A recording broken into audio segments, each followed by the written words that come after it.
Sud Radio, 16h-17h, c'est votre avenir. Trina Magdine.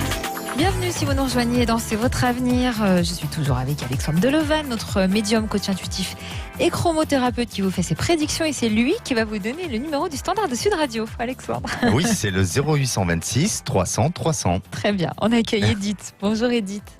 Bonjour Tina, bonjour Alexandre. Bonjour. Alors Edith, vous avez des pressentiments. Oui. Racontez-nous. Oui. Alors en fait, je perçois des choses, c'est des ressentis, des événements sur les autres et puis sur ce qui va m'arriver. J'ai vraiment pris conscience de cela il y a environ 1 an ou 2, parce que jusqu'à présent, quand j'avais ces pensées, je les chassais de ma tête. Je me disais mais non, c'est pas possible, non. Et en fait, donc je voulais savoir si c'était juste une forte capacité à ressentir ou plus. Voilà.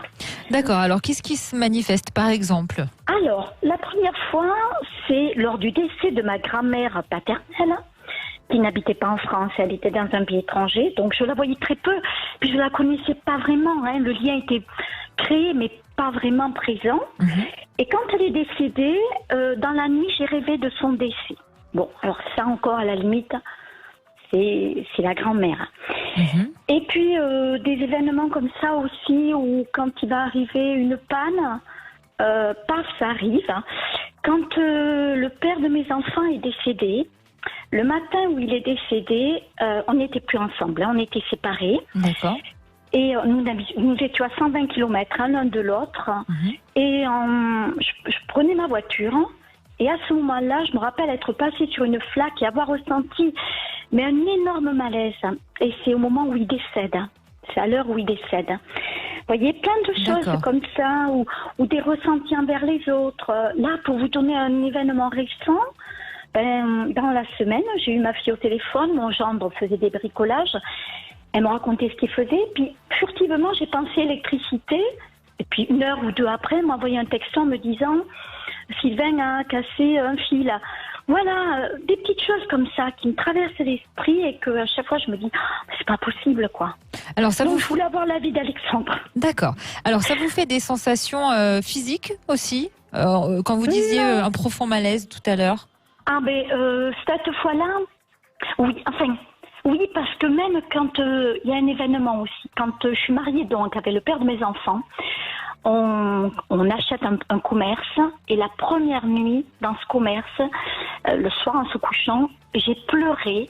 Je ressentais une angoisse d'un événement qui allait se passer. C'est tragique. Et en fait, c'est là où est décédé mon mari 6 ans plus tard. D'accord, donc ça vous a fait pleurer quand même. Ouais. Et je comprenais pas. Je sentais juste comme un peu un malheur qui allait arriver, quoi.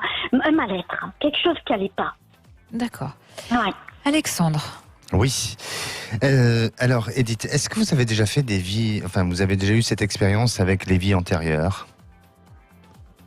C'est-à-dire, Alexandre ? Est-ce que vous avez... Est-ce qu'au travers de peut-être de vos rêves ou tout simplement d'une personne qui vous a aidé à vous aller dans une régression de vos vies anciennes Un hypnothérapeute, par exemple ? Ça peut être, oui. Non. J'ai fait de l'hypnose, mais pas dans ce cas-là. D'accord. Parce que pour moi, si vous voulez, en vous écoutant, ça me ramène à tout ce qui est une notion de la Perse antique. Donc, oui. Donc, tout ce qui est en rapport avec la Grèce, même l'Inde, où il y a quelque chose de profond chez vous. Alors, là. je peux vous dire quelque chose, Alexandre ? Oui, bien allez-y. sûr. Je voyage beaucoup. Oui. Et je me suis toujours dit que je n'irai pas en Grèce. Et je ne sais pas pourquoi. Il me semble que si je vais dans ce pays, il va m'arriver quelque chose. Et pourtant, j'adore voyager et j'adore l'histoire. C'est incroyable. Ouais. Alors, mais je n'irai pas en Grèce. C'est le seul pays du monde où je n'irai pas. Eh bien, c'est peut-être là que vous avez une mémoire. Et je vous assure qu'en vous écoutant, pour moi, vous avez eu une vie, vous avez eu quelque chose par rapport... Et c'est en rapport avec la Perse antique. Donc, il y a quelque chose. Alors, il y a une souffrance, ça serait intéressant. C'est pour ça que je vous ai demandé si vous avez fait une régression. Et on dirait qu'à partir de là, vous avez, vous avez un don, puisque de ce que vous évoquez, de ce que vous racontez comme histoire, effectivement, vous avez des ressentis, vous avez des perceptions ou des intuitions, en tous les cas, très fortes. Mais pour moi, si on devait savoir d'où provient ce don, ça me ramène à penser à cette mémoire-là, ou en tous les cas à cet endroit-là. Et il serait peut-être intéressant d'y aller voir et de vivre ce moment-là, peut-être. Comment vous expliquez, Alexandre, que Edith, justement, ne veut pas aller à cet endroit-là, puisqu'elle pense qu'il peut lui arriver quelque chose, et que vous lui conseillez d'y aller? Alors, je conseille rien. Enfin, oui, mais il faudrait peut-être conseiller entre guillemets, bien sûr. Pour moi, parce que effectivement, il y a une mémoire, c'est-à-dire que Edith, elle a ce ressenti de danger, de peur, de crainte, comme certaines personnes peuvent avoir des phobies, et ce sont des choses qu'on a vécues en termes de traumatisme, alors sur notre existence actuelle, mais ça peut être aussi ou antérieure, voilà, sur des vies antérieures. Et Edith, vous avez sûrement vécu quelque chose de difficile là-bas, ou peut-être.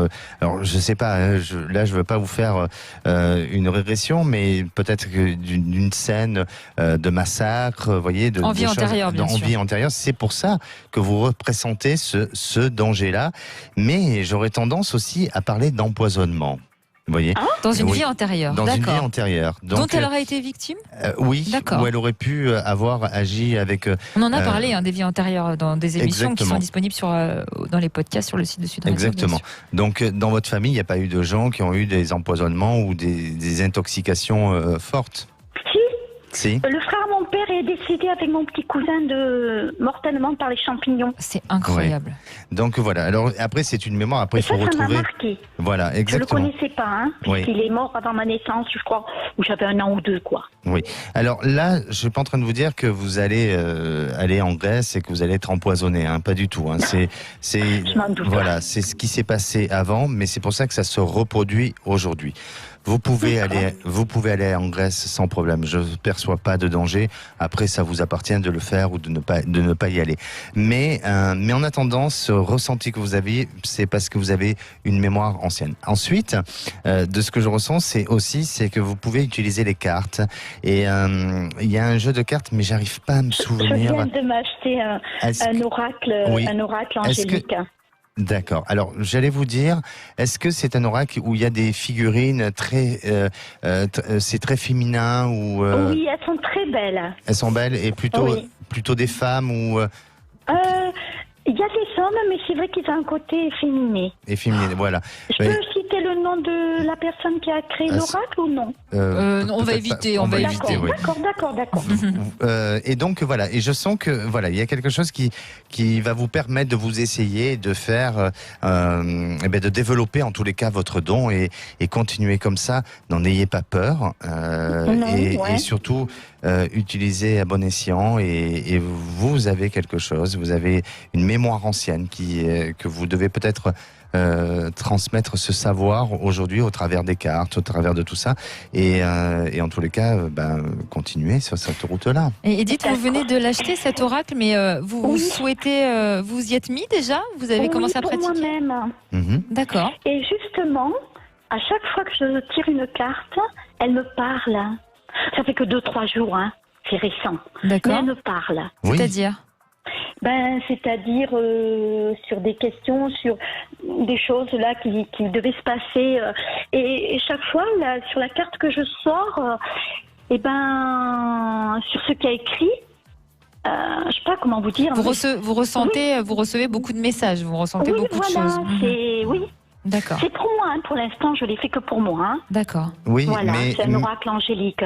Mais je sens, pardon, excusez-moi, je sens que ces cartes peuvent être plus une guidance. Pour vous donner un message de la journée, pour vous donner un message d'espoir, vous voyez, ça peut être plus amené vers une guidance. Et puis vous allez au fil du temps l'utiliser autrement en faisant peut-être un peu plus de prédictions. Après, ce qui est important et dans notre métier, faut avoir peut-être une recherche de spiritualité, d'aller dans une voie un peu de spiritualité, de philosophie de vie, pour que vous soyez en phase avec vous-même et que vous ne sentiez pas trop ou que vous n'ayez pas d'appréhension par rapport à cette approche du sixième sens et de tout ce qui est de l'ordre du paranormal. Alors je suis sur ce chemin-là, Alexandre. Ben, super. Tout super. doucement, j'y suis. Eh bien, écoutez, merci pour ce beau témoignage. Est-ce que je peux poser une deuxième question? Allez-y, rapidement. C'était juste, alors en fait, c'est juste au niveau sentimental. Aujourd'hui, je suis seule, un peu par ma faute, parce que chaque fois, c'est moi qui provoque les ruptures. Et je voulais juste demander à Alexandre, qu'est-ce qu'il pouvait prévoir à ce moment-là? Alors, oui, j'allais vous dire que vous avez du monde autour de vous avec qui vous auriez pu avoir des réalisations sentimentales, vous avez, et notamment il y a 3 personnes avec qui il y aurait eu une réalisation possible, mais vous avez vous-même vous avez décidé le contraire. Oui, tout ça. C'est ma faute, je reconnais. Oui. Mais malgré tout, parmi ces 3 personnes, il y a une personne qui va revenir et on dirait que vous allez un petit peu, peut-être que vous avez une perception des choses différentes, ou peut-être vous allez installer autre chose, une autre manière de vivre votre histoire. Et il y a quelque chose de nouveau qui va apparaître avec une des personnes avec qui vous avez déjà eu un lien affectif. Et ça, on dirait que ça va se faire courant des mois à venir. En tous les cas, 2020, vous êtes dans une nouvelle réalisation sentimentale. Merci Edith d'avoir été avec nous. Merci à tous les deux. Merci pour ce beau témoignage. À bientôt.